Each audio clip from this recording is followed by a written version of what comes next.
খাওয়া শেষ আমাদের। এবার আমরা কি করব? আমরা ঘুমাবো। ওলে বাবা, ওলে বাবা, ওলে বাবা, ওলে বাবা। এচো এচো, ঘুম করি, ঘুম করি।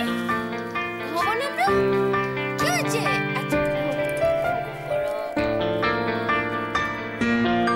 সারাদিনের এত ঝড়ঝাপটার পর এই জন্যই তো বাড়ি ফেরা। তোমাদের দেখে সমস্ত ক্লান্তি ধুয়ে গেল। কোথায় ঘুম পাচ্ছে না? এই দেখো বাবা চলে এসেছে। বাবা, এই তো বাবার কাছে, বাবার কাছে, বাবার কাছে। বাবা দেখো কত কাজ করে এসেছে। তোমার জন্য একটু শরবত করে নিয়ে আসি, কেমন? বসো না, সারাদিন পর ফিরলাম, একটু আমার কাছে থাকো। কোথায় পালিয়ে যাচ্ছ? হ্যাঁ, কোথায় পালিয়ে যাচ্ছ? কি করবো বলো, তোমার দিকে যে তাকাতে পারছি না। আচ্ছা শোনো না, এগুলো একটু দেখো না, সব ঠিকঠাক আছে?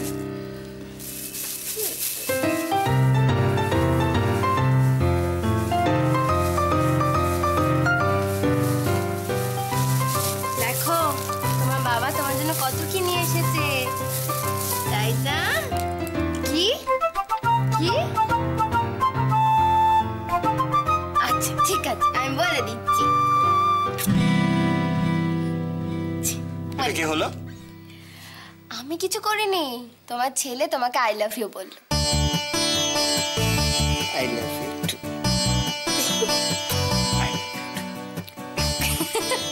লাভ ইউ টু। আচ্ছা এবার ঘুমানোর সময় হয়ে গেছে, দাও তো এক সেকেন্ড। এসো এসো, ঘুম ঘুম করবো আমরা এখন, তাই না? চলো শুয়ে পড়ো।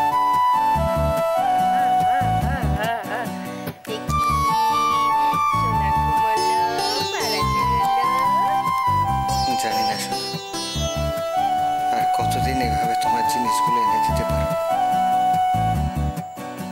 তোমরা কিন্তু আমার কাছে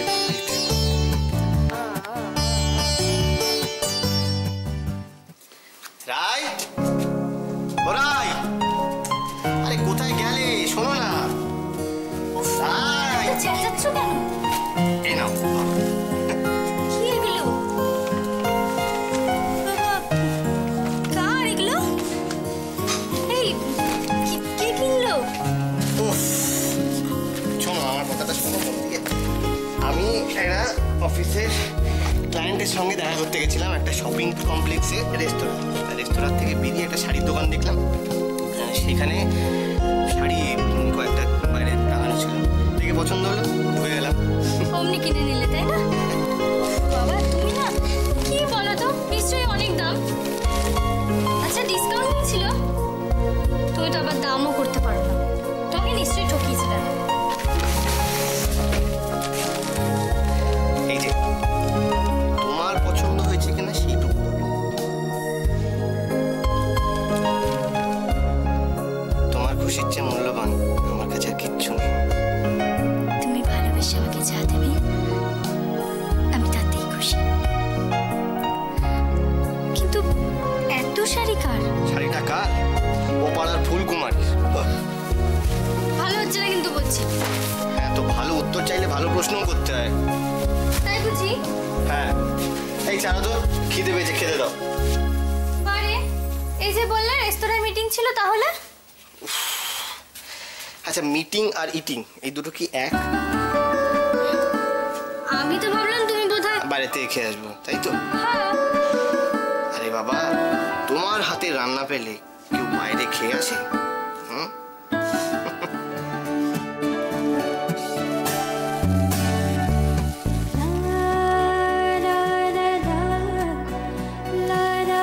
তোমাকে খুব সুন্দর দেখাবে এটা পড়লে।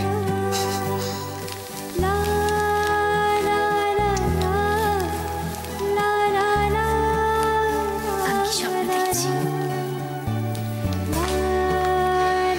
না রাই, এটা সত্যি। আমি তোমাকে ভালোবাসা আর আনন্দে ভরিয়ে দেব।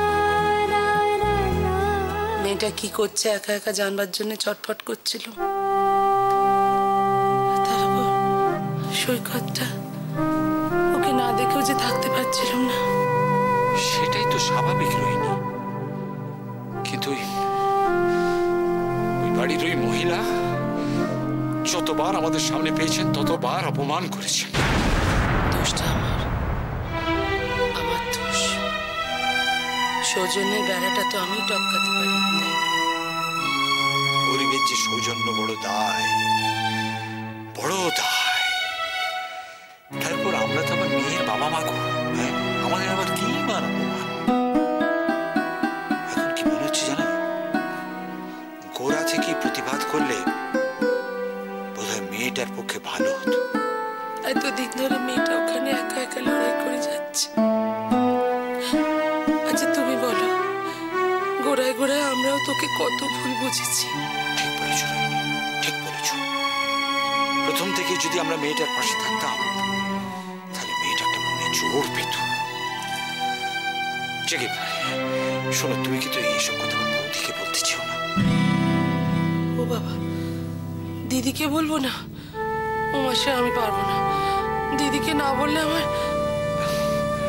আচ্ছা, মানুষটার কত সহ্য করবে বলো তো? একে তো দোয়েল, সৈকত এদের কথা শুনে সে বিছানা নিয়েছে। তা বেশি ঠিক। আচ্ছা এইসব কথা এখন ছাড়ো। তুমি কালকের কথাটা তোমার মনে আছে তো? ওই দোয়েল, তারপর রায়, এদেরকে সব নিমন্ত্রণ করা হয়েছে তো?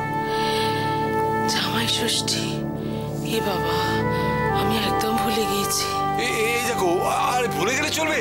যা ফোন করো, ফোন করো। আরে যতটুকু সাধ্য যা পারি আমাদের তো করতে হবে নাকি? যতটুকু কেন বাবা, সাধ্যমতো সবটুকুই করব। মা, তোমরা যখন বেরিয়েছিলে আমি আর তোমার ছেলে মিলে সমস্ত বাজার করে এনেছি। শুধু সবজি আর মাছটা কাল আসবে।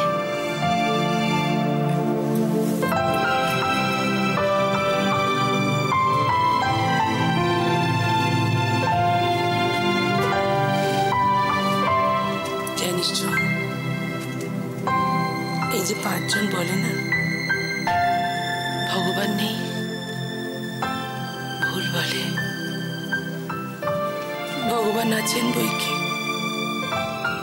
অবশ্যই আছেন। তা না হলে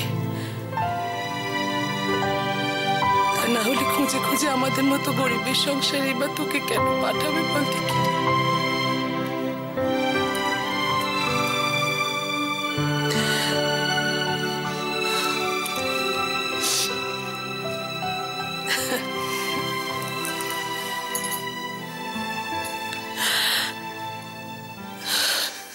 সত্যি কি যে বলবো আমি, টুইমা এমন একটা কাজ করলেন, লজ্জায় আমার নিজেরই মাথা হেঁট হয়ে যাচ্ছে। টুইমার হয়ে আমি তোমার কাছে ক্ষমা চাইছি অপর্ণা। তুমি শুধু শুধু এত কষ্ট পাচ্ছ কেন? তুমি তো কোনো অন্যায় করনি। না না, প্রশ্নটা একেবারেই ন্যায় অন্যায় নয়। প্রশ্নটা হলো উচিত অনুচিতের। সেটা অবশ্য তুমি ঠিকই বলেছ। আমি শুধু ভাবছি যে কাকিমা কি ভাবলো। এইসব দেখে মাঝে মাঝে এক একবার মনে হয় যে আমি টুইমার কাছে নিজে গিয়ে ক্ষমা চেয়ে নিই। অপর্ণা, তুমি আমাকে ক্ষমা করে দাও।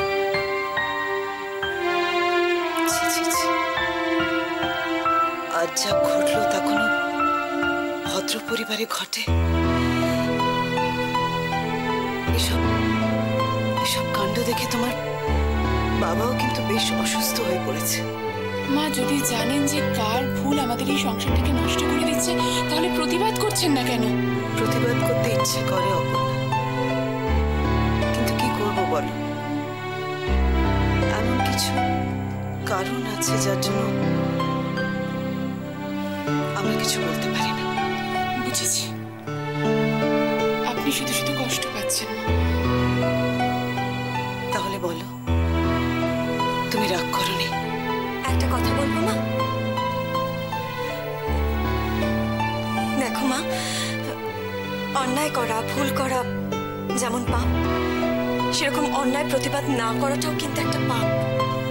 বসুধা, মা মা প্লিজ আমার জন্য তো ভাববেন না মা। আমার নিজের একটুও খারাপ লাগছে না। আমার খারাপ লাগছে আমার কাকা কাকিমার কথা ভেবে। অপর্ণা, তুমি তোমার কাকা কাকিমাকে কতটা ভালোবাসো আমি জানি। তোমার কাকা কাকিমা কষ্ট পেলে তোমারও কষ্ট হয়। না গো, আমি এ বাড়িতে বউ হয়ে এসেছি কম দিন তো হলো না। আমার না এই সব কিছু সয়ে গেছে, আমি অভ্যস্ত হয়ে গেছি। তবে একটা কষ্ট তো আছেই। কি? আমি কাকার কাকিমার সম্মান রক্ষা করতে পারলাম না আজ। এই যে কি যন্ত্রণা, কি কষ্টের। এই কাকা কাকিমা আমার কত কষ্ট করে বড় করেছি, আর তার কোনো প্রতিদান দিতে পারলাম না আমি। বউয়ের বাড়ির লোক বলে তারা কি এইটুকু ভদ্রতাও আশা করতে পারে না মা? আচ্ছা মা, আপনি, আমি, দিদি ভাই, আমরা তো সবাই মেয়ে। আমরা কতদিনের এই সমস্ত অন্যায় মুখ বুঝে সহ্য করে যাব? সত্যি যে কি লজ্জার, কাউকে তো বলে বোঝাতেও পারবো না। তুমি একদম ঠিক কথা বলেছ, একদম ঠিক কথা বলেছ অপর্ণা।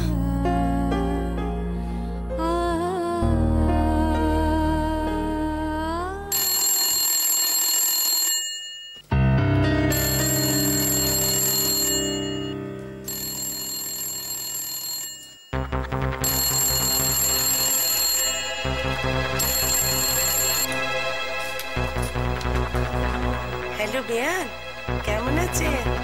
কে? কাকে চাই? আমি, আচ্ছা এটা ওই রুদ্রদের বাড়ি না? মানে রুদ্র অধিকারী, মানে আমি একটু, মানে আমি রুদ্র স্ত্রী দোয়েলের কাকিমা বলছি। ও, তা আমি কি করতে পারি বলুন? ও মা, বেয়ান আছেন? না, আমি চন্দ্র বলছি। ও চন্দ্রা, কেমন আছো মা? ভালো আছো তো? আপনি কি বলবেন বলুন। না বলবো মানে, তোমায় আর কি বলবো, মানে আমার একটু বেয়ানের সঙ্গে কথা ছিল। বেয়ান আছেন? উনি এখন একটু ব্যস্ত আছেন, তাই আপনি যা বলেন আপনি আমাকে বলুন, কেমন? না তোমাকে আর কি বলবো, তুমি ভালো আছো তো? কেন খারাপ থাকবো কেন? আমি বেশ আছি, ভালো আছি। ভালো। আসলে কি হয়েছে জানো, কালকে জামাই ষষ্ঠী তো, তাই ওদের দুজনকে একটু আসতে বলবো বলে ফোনটা করেছিলাম। আচ্ছা বেয়াই আছেন? তুমি বরং বেয়াইকে একটু দাও, আমি ওনাকে বলি। কে? রুদ্রর বাবা? আপনি তো দেখছি কিছুই জানেন না। আসলে রুদ্রর, হ্যালো,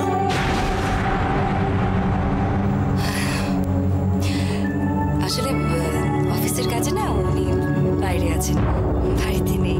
আমি পিপিকে ডেকে দেবো এক্ষুনি। না না থাক থাক, আর ডাকাডাকি করতে হবে না। কিন্তু তুমি আছো, তোমাকে বলছি কালকে ওদেরকে একটু পাঠিয়ে দিও, কেমন? হ্যাঁ গো, দুষ্টুটা কি করছে? আর বলবেন না, ও যা দুষ্টু হয়েছে না, ও সারা রাত ঘুমোয় না, জেগে থাকে হচ্ছে। কার মতো দেখতে হয়েছে গো? হ্যাঁ, আমাদের রুদ্রর মতো।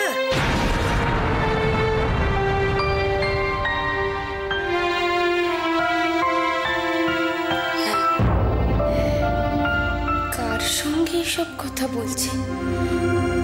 কেনই বা এত ভালো মানুষ দেখাচ্ছে? ও বাড়ির কারোর ফোন নয় তো? বেচারা। এক কাজ করুন না, একদিন এখানে চলে আসুন যে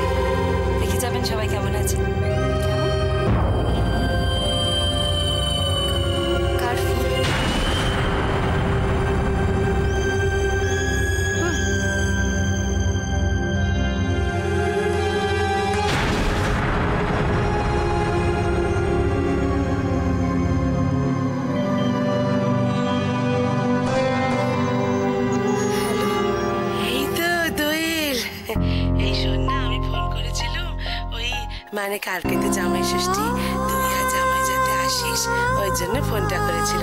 আসবি কেমন? কাকিমা এই বছরটা ছেড়ে দাও না, বাচ্চাটা এত ছোট তো। একটু ধর দেখিনি। হ্যালো, রুদ্রদা আছে? তুমি রুদ্রদাকে ফোনটা দাও। দিচ্ছি, ধরো। জুই। হ্যাঁ জুই বল। রুদ্রদা, কালকে কিন্তু জামাই ষষ্ঠী, কোনো কথা শুনবো না, কালকে আসা চাই। কি ঠিক আছে তো? নিশ্চয়ই, তুমি এত ভালোবেসে ডাকবে, আমরা যাবো না?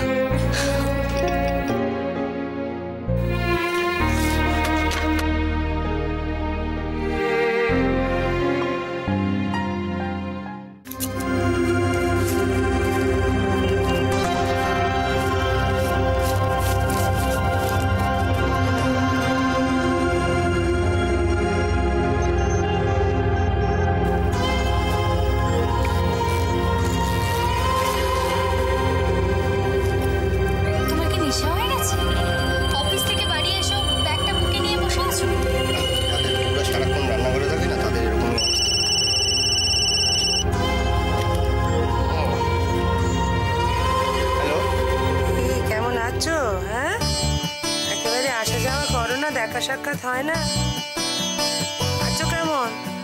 হ্যাঁ আমরা ভালোই আছি, আপনারা কেমন আছেন? আর তোমরা না এলে, দেখা সাক্ষাৎ না করলে কি করে ভালো থাকি বলো দেখিনি? আচ্ছা শোনো, বলছি কি কালকে তো জামাই ষষ্ঠী, তুমি তোমার রায়কে নিয়ে সকাল সকাল চলে আসবে বাড়িতে, কেমন? জামাই ষষ্ঠী, তাহলে তো বেশ চম্পেশ করে পেট পুজো হবে। কাকিমা, হ্যালো কাকিমা, দেখো না কখন থেকে জিজ্ঞেস করছি কে ফোন করেছে, বলছেই না। তোরা দুজনে আর বড় হবি না রাই? হ্যাঁ, সারাক্ষণ এই করবি? আচ্ছা শোন, আমি বলেছি জামাইকে কালকে তো জামাই ষষ্ঠী, সকাল সকাল চলে আসবি, কেমন? দেরি করবি না কিন্তু। সে তো যাবই, ও নিয়ে তুমি ভেবো না। তাহলে আমি রাখি, কালকে গিয়ে অনেক গল্প করবো, ঠিক আছে? আচ্ছা ঠিক আছে, অনেক গল্প করবো এখন। ঠিক আছে, রাখছি। রেখে দিলে? আচ্ছা শোনো, একটা কথা বলছি, কালকে তো ও বাড়ি যাবো, তো কিছু বাজার টাজার করে নিয়ে যাবো, আর মা আর কাকিমার জন্য যদি একটা শাড়ি কেনা যায় তাহলে।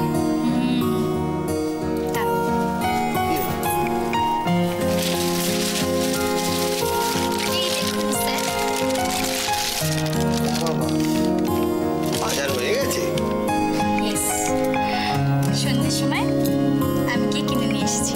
আমি জানতাম জামাই ষষ্ঠীতে আমাদের ডাকবে। কি করে জানতে? ক্যালেন্ডার দেখে।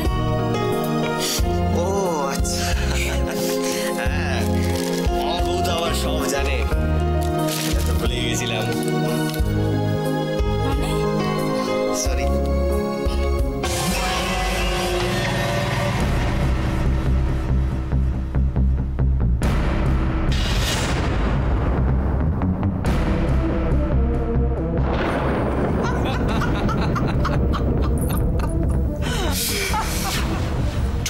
দারুণ খবর শোনো, দারুণ। আমার সারা দিনের ক্লান্তি কেটে গেল। বেশ করেছো, একদম ঠিক করেছো, মৈত্র বাড়ির এটাই প্রাপ্য।